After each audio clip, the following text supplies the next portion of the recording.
है Ohm's law कहां पे एप्लीकेबल होगा? It can be applied to the linear circuit. Linear circuit में ही केवल ये अप्लाई होगा। अब लीनियर सर्किट, अब चूंकि अपने यहाँ इलेक्ट्रिकल में जो सर्किट हम लोग स्टडी करेंगे वो लीनियर ही होते हैं। ये एलिमेंट्स का यूज करके हम जब सर्किट को डिजाइन कर रहे होते हैं तो बेसिकली लीनियर ही सर्किट बनते हैं, वो लीनियर सर्किट कहलाते हैं। क्लियर होगी बात? तो अब जब हम लिमिटेशन की बात करते हैं ओम्स लॉ की, क्या लिमिटेशन है? मींस इसको कहां पे यूज नहीं कर पाएंगे? तो कहां पे यूज नहीं करेंगे? जहां पे हमारा नॉन लीनियर सर्किट होगा वहां पे एप्लीकेबल ये नहीं हो पाएगा। अब नॉन लीनियर सर्किट हमारा जैसे वहां पे ट्रांजिस्टर लगा हुआ हो, डायोड लगा हुआ हो, उन एलिमेंट्स की चूंकि प्रॉपर्टी चेंज हो जाती है, उनके बिहेवियर में चेंज आ जाता है, जैसे हम उनके टर्मिनल्स में चेंज करते हैं, इसीलिए वो नॉन लीनियर एलिमेंट्स कहलाते हैं। जबकि इन एलिमेंट्स के रेजिस्टेंस, इंडक्टेंस और कैपेसिटेंस इन एलिमेंट्स के बिहेवियर में चेंज नहीं आता है जब हम इनके टर्मिनल्स में चेंज करते हैं। टर्मिनल्स मतलब पॉजिटिव को नेगेटिव से जोड़ देते हैं, नेगेटिव को पॉजिटिव से जोड़ देते हैं बैटरी के, तो इनके बिहेवियर या इनकी प्रॉपर्टी पे कोई भी चेंज नहीं आता है, इसीलिए हम लोग इनको लीनियर कहते हैं। इनका एक ही जैसे बिहेव रहता है, इसीलिए हम लोग इनको लीनियर कहते हैं। क्लियर हो रही बच्चेगा? तो अब ओम्स लॉ की क्या लिमिटेशन है? ओम्स लॉ की पहली लिमिटेशन निकल के आई, limitation of Ohm's law.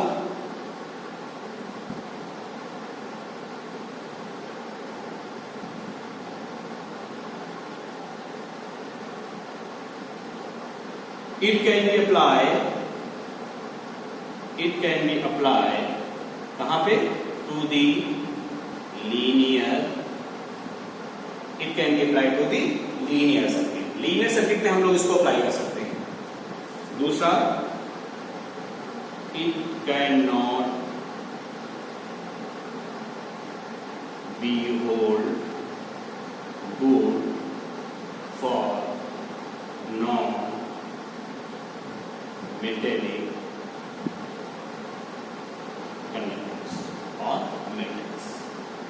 Non metallic metals के लिए, नॉन मेटेलिक कंडक्टर्स के लिए सुटेबल नहीं होता। नॉन मेटेलिक मेटल्स जैसे आपका सिलिकॉन, जर्मेनियम, क्योंकि इनसे हम लोग डायोड बना रहे होते हैं। डायोड आपके नॉन लीनियर एलिमेंट्स होते हैं। क्लियर हो गई बात? तो ये ओम्स लॉ की लिमिटेशन है।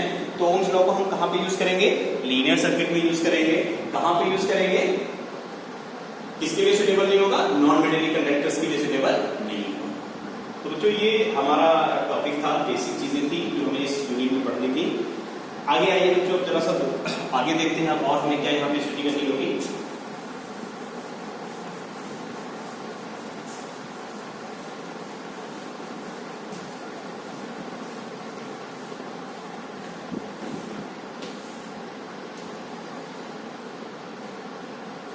बच्चों अब हम सर्किट्स को बनाने के लिए एलिमेंट्स पे चलते हैं।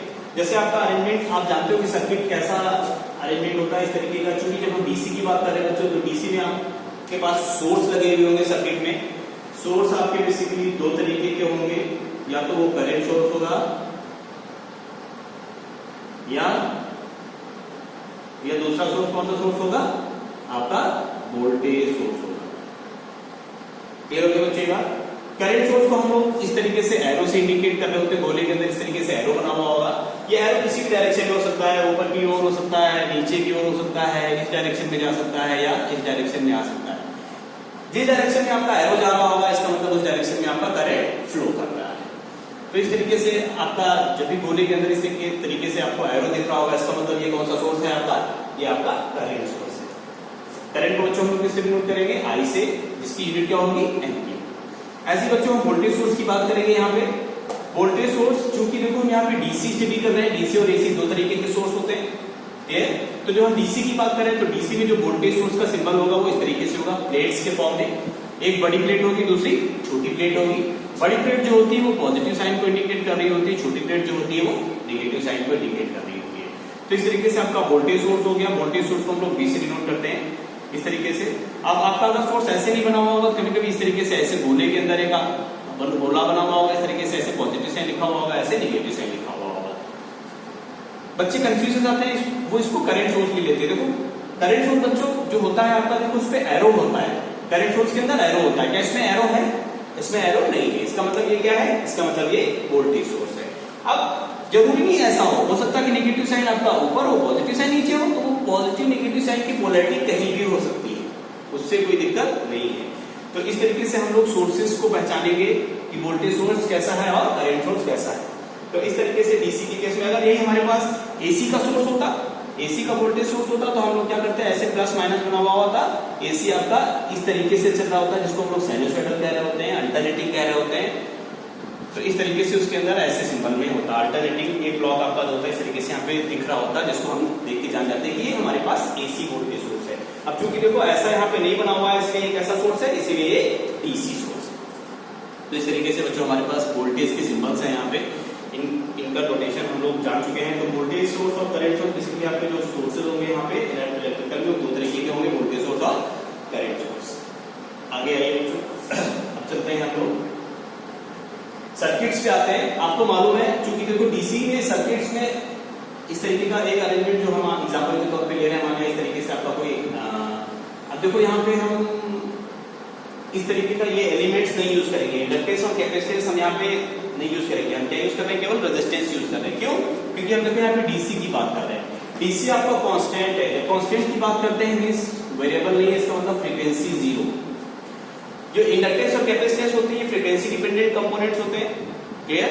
डीसी की केस में फ्रीक्वेंसी जीरो होती है, इसीलिए ये कंपोनेंट्स यहाँ पे यूज हम लोग डीसी में नहीं कर रहे होते हैं। तो डीसी में केवल कौन से एलिमेंट्स यूज होंगे, डीसी में सिर्फ और सिर्फ एक ही एलिमेंट बचा, जो कौन सा एलिमेंट है, रेजिस्टेंस। तो इसीलिए आप जब डीसी के सर्किट्स की एनालिसिस कर रहे होंगे तो वहां पे आपको सिर्फ और सिर्फ एक ही एलिमेंट दिखा करेगा, कौन सा एलिमेंट होगा आपका, वो एलिमेंट आपका रेजिस्टेंस होगा इस तरीके से। तो हम लोग यहाँ पे रेजिस्टेंस लेंगे, इसीलिए हमने देखो यहाँ पे रेजिस्टेंस लगाया हुआ है, यहाँ पे रेजिस्टेंस लगाया हुआ है, यहाँ पे रेजिस्टेंस लगाया हुआ है। अब यहाँ पे हम इस तरीके से करंट सोर्स ले रहे हैं, क्योंकि देखो करंट सोर्स सिंबल इस तरीके से एरो होता है। तो अगर आपका कोई इस तरीके का अरेंजमेंट बना हुआ है तो इसको हम लोग सर्किट बोल सकते हैं। तो अब इस तरीके का अरेंजमेंट है, तो इसके देखो आपका क्या है, ये रेजिस्टेंस है, पहला रेजिस्टेंस है, इसको R1 ले लिया, दूसरा रेजिस्टेंस है, इसको R2 ले लिया, तीसरा रेजिस्टेंस है, इसको R3 ले लिया। अब ये देखो वोल्टेज सोर्स है, वोल्टेज सोर्स को हम लोग V से डिनोट करते हैं।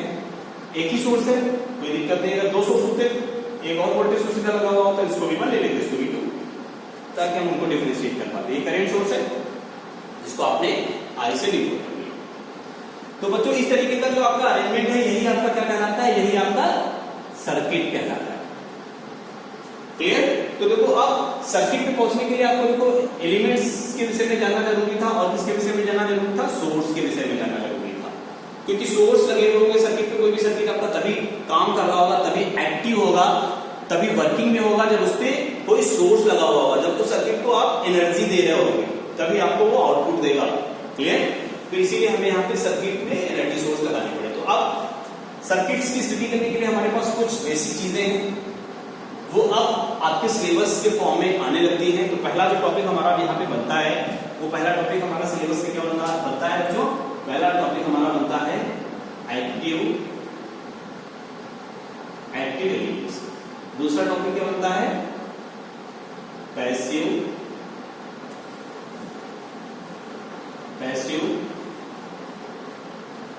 एलिमेंट्स। क्लियर बच्चों? तो देखो एलिमेंट्स आप समझ चुके हो, कंपोनेंट्स। कैसे एलिमेंट्स, एक्टिव एलिमेंट्स। एक्टिव बच्चों वर्ड जो होता है वही उसकी डेफिनेशन होती है। देखो एक्टिव का मतलब क्या है, एक्टिव का मतलब एनर्जी। तो जो एनर्जी सोर्स होंगे उन्हें हम लोग एक्टिव एलिमेंट्स कहेंगे। अब एनर्जी सोर्स कौन से हैं, देखो सोर्स आपके पास दो ही तरीके के हैं, कौन से, वोल्टेज सोर्स और करंट सोर्स। तो जो आपके पास वोल्टेज सोर्स करंट सोर्स होंगे वही क्या कहलाएंगे, वही एक्टिव एलिमेंट्स कहलाएंगे। अगर हम इन सोर्स को यहां से सर्किट से ऐसे हटा दें, मींस जो आपका ये सर्किट था, इस सर्किट में अगर हमने ऐसे सोर्स को हटा दिया, तो अब देखो ये सर्किट तो है, लेकिन अब देखो इसमें चूंकि कोई भी एक्टिव एलिमेंट नहीं लगा हुआ है, तो अब इसका रिस्पांस जीरो रहेगा, इसका कोई आउटपुट नहीं रहेगा। क्यों? क्योंकि सर्किट में वर्किंग नहीं होगी, तो सर्किट में वर्किंग नहीं होगी तो सर्किट में कोई भी लॉस वगैरह भी नहीं होगी, तो आपको कोई रिस्पांस भी नहीं मिलेगा। इस तरीके से आपका ये कैसा सर्किट हो गया, ये आपका पैसिव सर्किट हो गया। जब इस पे हम लोग एक्टिव एलिमेंट्स लगा लेंगे तो ये आपका एक्टिव सर्किट हो जाएगा। जरूरी नहीं आप इधर करंट सोर्स लगाओ, अगर आपने एक ही सोर्स लगा लिया तो अभी सर्किट वर्किंग मोड में आ जाएगा, इसका मतलब ये एक्टिव सर्किट हो गया। क्लियर? अब सोर्सेस कितने भी हो सकते हैं, हमने आपको समझाने के लिए इस तरीके से आपको दो सोर्स लगा के दिखाए थे। तो अब हमें इन्हीं के विषय में हमें पढ़ना है। तो सिलेबस में आपका जो पहला टॉपिक है बच्चों वो क्या है, सिलेबस में जो आपका पहला टॉपिक है वो एक्टिव एलिमेंट्स है। तो एक्टिव एलिमेंट्स कौन से एलिमेंट्स होंगे? जो क्या होंगे? जो एनर्जी का सोर्स होंगे, इलेक्ट्रिकल एनर्जी का जो सोर्स होंगे उन्हें क्या कहेंगे? एक्टिव एलिमेंट्स कहेंगे। So the source of an electrical energy are known as active elements. उसके एग्जांपल क्या हो जाएंगे? Voltage source and current source, ये रहेंगे सिंपल। क्लियर हो गया बच्चे बात? So active elements are those elements which are the source of an electrical energy. इनको दूसरे तरीके से भी हम लोग डिफाइन कर सकते हैं। दूसरे तरीके से कैसे डिफाइन कर सकते हैं? इन एलिमेंट्स में सिग्नल लेवल को इंक्रीज या डिक्रीज करने की कैपेबिलिटी होती है, इसीलिए इनको हम लोग एक्टिव एलिमेंट्स कहते हैं। So those elements which have capability और एबिलिटी टू इंक्रीज और decrease the level of signal energy are called active elements. Examples क्या हो गए उसके? Current source and voltage source. Clear हो गया बच्चे बात? तो अब आपको एक्टिव एलिमेंट्स के विषय में सारी जानकारी मिल गई है। So those elements which are the source of an electrical energy are called active elements. For example, voltage source and current source. Or those elements which have capability or tendency to increase or decrease the level of signal energy are called active elements. आगे ये बच्चों, अब किसकी बात करें? अब हम passive elements की बात करें। Passive elements, passive elements are nothing. These are the basic circuit elements. इसीलिए आपने इनको इन एलिमेंट्स के विषय में पहले पढ़ लिया ताकि ये एलिमेंट्स आपके बार बार जब भी यूज में आए तो आपको कोई दिक्कत ना हो। तो आप देखो ये जो सर्किट था यही आपका नेटवर्क था। अब देखो इसी नेटवर्क या इसी सर्किट में देखो कौन कौन से एलिमेंट लगे हुए? एक तो देखो वोल्टेज सोर्स, करंट सोर्स, जो कैसे एलिमेंट है? जो एक्टिव एलिमेंट है। अब इसके अलावा क्या लगा हुआ है? इसके अलावा देखो ये एलिमेंट लगे हुए हैं, रेजिस्टेंस लगे हुए हैं। रेजिस्टेंस कैसा एलिमेंट है? Basic circuit element. क्लियर? तो इन्हीं बेसिक सर्किट एलिमेंट्स को क्या कहेंगे हम लोग? पैसिव एलिमेंट्स कहेंगे। अब इनका काम क्या है आपको मालूम है। रेजिस्टेंस क्या करता है? रेजिस्टेंस पावर को एब्जॉर्ब करता है। Resistance absorb the power while inductance and capacitance ये क्या करते हैं? Stores energy. क्लियर हो गया बच्चों का? तो जो यही एलिमेंट्स हैं, इन एलिमेंट्स को हम लोग पैसिव एलिमेंट्स कहेंगे।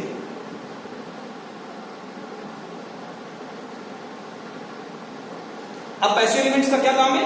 यहां से डिफाइन कर सकते हो आप। Those elements which absorb power or store energy are called passive elements. Resistance absorbs the power while inductance and capacitance stores the energy. कहां से एनर्जी को स्टोर करेंगे? From the active elements. ऐसे एलिमेंट जो एक्टिव एलिमेंट से या तो power को एब्जॉर्ब कर ले या एनर्जी को स्टोर कर ले, उनको हम कौन से एलिमेंट्स बोलेंगे? उनको हम पैसिव एलिमेंट्स बोलेंगे। क्लियर हो गई बच्चे बात? एग्जांपल क्या हो गए उसके? Resistance, inductance and capacitance. तो एग्जांपल के तौर पे हमने क्या लिख लिया? एग्जांपल हो गया उसका रेजिस्टेंस, जिसको हम R से डिनोट करते हैं, inductance and capacitance. So resistance, inductance and capacitance are the passive elements. Clear हो गई बच्चों बात? तो ये हमारा पहला टॉपिक था सिलेबस का। पहले टॉपिक में हम लोगों ने क्या देखा कि एक्टिव और पैसिव एलिमेंट्स क्या होंगे, क्योंकि उनके बिना हमारा कोई भी नेटवर्क या सर्किट बन ही नहीं पाएगा, इसीलिए हम उनके विषय में स्टडी करते हैं। So those elements which are the source of an electrical energy are called active elements. Example के बिना अपने यहाँ कोई डेफिनेशन पूरी नहीं होगी, तो एग्जांपल हमें जरूर देना होगा। एग्जांपल क्या होगा एक्टिव एलिमेंट्स का? Voltage source and current source. While passive elements are those elements which absorb power or store energy from the active elements are called passive elements. तो ऐसे एलिमेंट्स जो एक्टिव एलिमेंट्स से या तो power को absorb कर ले या एनर्जी को स्टोर कर ले, हम लोग क्या बोलेंगे? उनको हम लोग पैसिव एलिमेंट बोलेंगे। एग्जांपल क्या होगा उसके? Resistance, inductance and capacitance. Clear हो गया बच्चों ये बात? अब चलिए आगे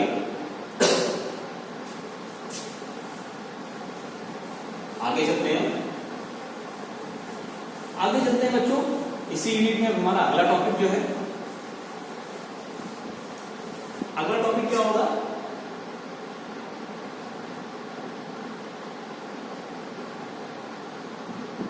अगला टॉपिक होगा आपका यूनिलेटरल एलिमेंट्स और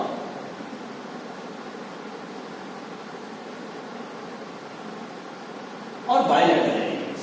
बच्चों अब हमें इस टॉपिक के विषय में इस यूनिट में स्टडी करनी होगी। कौन से elements? Unilateral elements and bilateral elements. तो इन एलिमेंट्स का यूज करेंगे हम लोग सर्किट बनाने में, इसलिए इसको भी जानना जरूरी है। तो देखो यहाँ पे जब हम यूनिलेटरल एलिमेंट्स की बात कर रहे हैं तो यूनि का मतलब आपको मालूम ही है। यूनि का मतलब क्या होता है बच्चों? यूनि का मतलब होता है सिंगल। यूनि का मतलब होता है सिंगल। तो अब ये सिंगल डबल का क्या मतलब है बच्चे? को अपने आप में चूंकि जो सोर्सेज होते हैं उनकी पोलैरिटी दो तरीके की होगी, पॉजिटिव या नेगेटिव। तो जब दो तरीके की पोलैरिटी होंगी। तो जब हम किसी एलिमेंट्स को बैटरी या सोर्स से जब हम कनेक्ट कर रहे होंगे तो एक टर्मिनल को हम लोग एलिमेंट के पॉजिटिव साइन से कनेक्ट कर रहे होंगे, दूसरे टर्मिनल को हम लोग सोर्स के नेगेटिव साइन से कनेक्ट कर रहे होंगे, तभी सर्किट डिजाइन होगा। क्लियर हो रही है बात? तो कहने का मतलब ये है, तो आपके पास उसी तरीके से एलिमेंट भी कैटेगराइज हो जाते हैं। कुछ एलिमेंट्स ऐसे होते हैं जिनकी प्रॉपर्टी होती है जिनमें करंट केवल एक पर्टिकुलर डायरेक्शन में ही फ्लो कर सकता है, उसी ही डायरेक्शन में फ्लो कर सकता है, उसके अलावा नहीं फ्लो कर सकता है। तो अब जब कोई पर्टिकुलर डायरेक्शन होगी तो उसको हम लोग सिंगल डायरेक्शन बोलेंगे।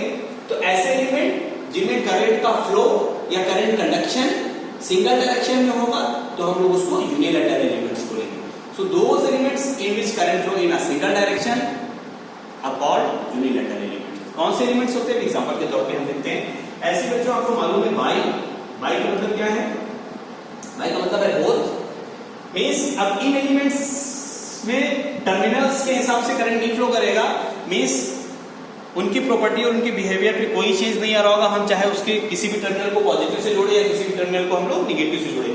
अब बच्चों एलिमेंट्स की क्या बात है? जैसे अगर हम रेजिस्टेंस उठाएं, इस तरीके से रेजिस्टेंस का सिंबल होता है, इसके दो टर्मिनल होंगे, या तो एक को प्लस से जोड़ेंगे, एक को माइनस से जोड़ेंगे।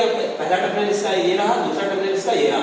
तो इस रेजिस्टेंस को हम, आपके पास अगर ये बैटरी है, पॉजिटिव साइन है और ये निगेटिव साइन है, इस रेजिस्टेंस को यहां से ऐसे उठाया, पॉजिटिव या नेगेटिव साइन से बैटरी के किसी को भी हम कनेक्ट कर सकते हैं, ये सर्किट आपका बन जाएगा।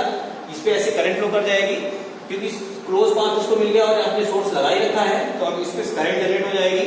क्लियर हो गई बच्चे बात? तो मींस ये रेजिस्टेंस कैपेबल है दोनों ही डायरेक्शन में करंट को फ्लो कराने के लिए, इसीलिए इसको हम लोग बाइलैटरल एलिमेंट्स बोलेंगे। तो कहने का मतलब यह है बच्चों, यूनिलैटरल्स में हमारे पास ऐसे एलिमेंट्स होंगे जिनमें करंट का फ्लो सिंगल डायरेक्शन में ही होगा, किसी पर्टिकुलर डायरेक्शन में होगा, उनको हम लोग यूनिलैटरल एलिमेंट्स बोलेंगे।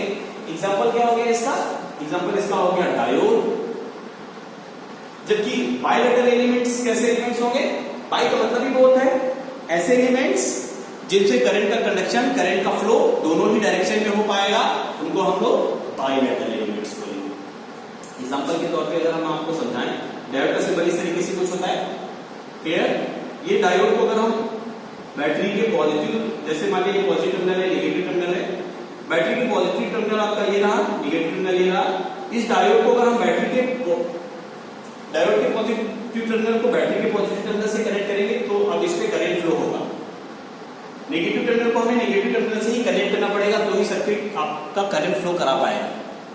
अब अगर हम इसकी प्रॉपर्टी को, इसके टर्मिनल्स को चेंज करें, मींस पॉजिटिव साइन को इधर कर लें और नेगेटिव को इधर कर लें, मींस डायोड के पॉजिटिव साइन को बैटरी के नेगेटिव साइन से कनेक्ट कर लें, जबकि नेगेटिव साइन को बैटरी के पॉजिटिव साइन से कनेक्ट कर लें, तो अब ये क्या होगा? अब ये as a open circuit behave करेगा, इस पे कोई भी करंट फ्लो नहीं करेगा, इस तरीके से हो जाएगा। तो अब आप देख पा रहे हैं कि यहाँ पे डायोड हमारे पास ऐसा एलिमेंट है जिसपे करंट केवल एक ही डायरेक्शन में फ्लो कर सकती है। उसकी कंडीशन क्या है कि हमारे पास डायोड का पॉजिटिव टर्मिनल बैटरी के पॉजिटिव टर्मिनल से ही जोड़ना पड़ेगा, जबकि नेगेटिव टर्मिनल को बैटरी के नेगेटिव टर्मिनल से ही जोड़ना पड़ेगा। So those elements in which current flow in a single direction are called unilateral elements. For example, semiconductor diode. ये डायोड एग्जांपल हो गया, किसका एग्जांपल हो गया? Unilateral elements. क्लियर हो गई बच्चेगा? अब किसकी बात करें? अब हम करें बाइलैटरल एलिमेंट्स की बात। बाइलैटरल एलिमेंट्स ये रहा, जिसपे हमारे पास करंट दोनों ही डायरेक्शन में फ्लो कर पाए, उसको हम लोग बाइलैटरल एलिमेंट्स बोलेंगे। So those elements which can flow the current in both the direction are called bilateral elements. Bilateral elements के एग्जांपल क्या हो जाएंगे? रेजिस्टेंस, इंडक्टेंस एंड कैपेसिटेंस, ये बाइलैटरल एलिमेंट्स के एग्जांपल। क्लियर हो गए बच्चे बात? इनको दूसरे ही तरीके से भी हम डिफाइन कर सकते हैं। दूसरे तरीके से कैसे डिफाइन कर सकते हैं? यूनिलैटरल एलिमेंट्स, इनके देखो बिहेवियर में, इनकी प्रॉपर्टी में चेंज आ रहा है। बिहेवियर प्रॉपर्टी में चेंज आ रहा है कब? जैसे हम इनके टर्मिनल में चेंज करते हैं। So those elements which properties are changed when we change its terminal are called unilateral elements. तो ऐसे एलिमेंट जिनकी प्रॉपर्टी बिहेवियर चेंज हो जाती है तब जब हम उनके टर्मिनल्स में चेंज करते हैं तो हम लोग उनको यूनिलैटरल एलिमेंट्स कहते हैं। For example diode. Clear? The elements whose properties are not changed when we change its terminal are called bilateral. Those elements, ऐसे एलिमेंट जिनके बिहेवियर पे, जिनकी प्रॉपर्टीज पे कोई भी चेंज नहीं आता है, कब? When we change its terminal, जब हम उनके टर्मिनल में चेंज करते हैं। क्लियर हो गया बच्चे बात? ये यूनिलेटरल और बायलैटरल के एग्जांपल्स हैं। तो अब कहने का मतलब क्या है बच्चों, हमने अपने इस वाले वीडियो लेक्चर में क्या क्या देखा।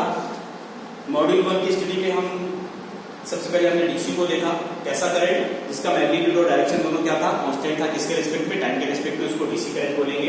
डीसी कहां पे अप्लाई कर रहे थे, सर्किट्स में अप्लाई कर रहे थे। तो सर्किट्स बनाने के लिए हमें किन किन चीजों की जरूरत पड़ी, हमने उनको देखा। तो बेसिक सर्किट एलिमेंट्स की जरूरत आएगी सर्किट को बनाने के लिए, तो सबसे पहले हमने उनको देखा।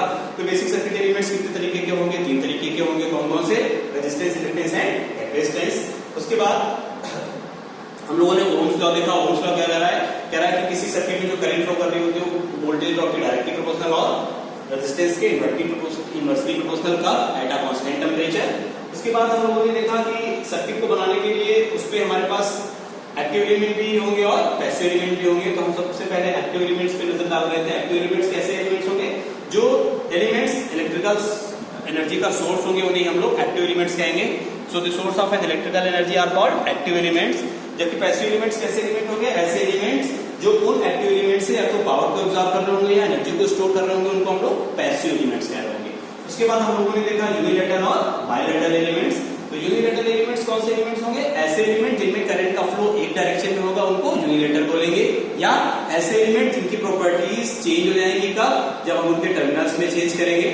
जबकि बायलैटरल एलिमेंट्स कैसे एलिमेंट्स होंगे, those elements which have capability to flow the current in both the direction और those elements whose properties are not changed when we change its terminals are called bilateral elements। उसके बाद अब हम linear network पे आते हैं।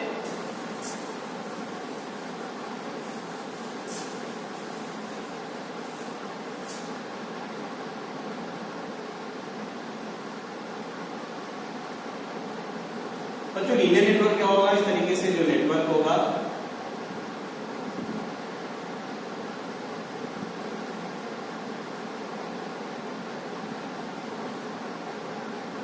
ये आपका वोल्टेज सोर्स है, रेजिस्टेंस, पहला रेजिस्टेंस है R1, दूसरा R2, तीसरा R3, ये आपका करंट सोर्स है। इस तरीके का जो नेटवर्क है यही आपका लीनियर नेटवर्क है। क्यों, क्योंकि देखो इस पे ऐसे एलिमेंट्स लगे हुए हैं जो ओम्स लॉ को फॉलो कर रहे हैं। क्लियर हो गई बात। तो लीनियर नेटवर्क ऐसा नेटवर्क होगा जो ओम्स लॉ फॉलो कर रहा होगा। The network which follow Ohm's law is called linear network. ये रहा आपका लीनियर नेटवर्क। क्लियर हो गई ये बात। बाकी आगे का टॉपिक अपने नेक्स्ट वीडियो लेक्चर में कवर करेंगे। Thank you.